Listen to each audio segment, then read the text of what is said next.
How to enable or disable set data warning for mobile data on the Samsung Galaxy S25 series. First, tap on the home button to return back to the home screen. Now from the home screen, swipe down at the top to open up quick settings. In here, tap on the settings icon.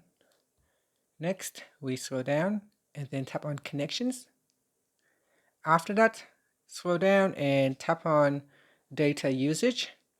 And from here, scroll down, then tap on billing cycle and data warning. Now go to the mobile data section and tap on set data warning. Tap on the toggle button to switch it off or turn it on. When you turn this on, you are now enabling data warning, and you can go down and tap on data warning, and from here you can set the threshold.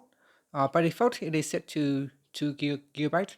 So let's say if your data plan have 50 gigabyte, you can set data warning at 45 gigabyte and then tap on set.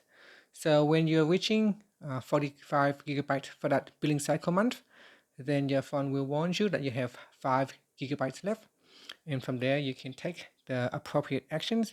You can try to limit your usage, or you can simply turn off mobile data and switch over to Wi-Fi. And that's it. After tap on the home button to return back to the home screen. Thank you for watching this video. Please like and subscribe to my channel for more videos.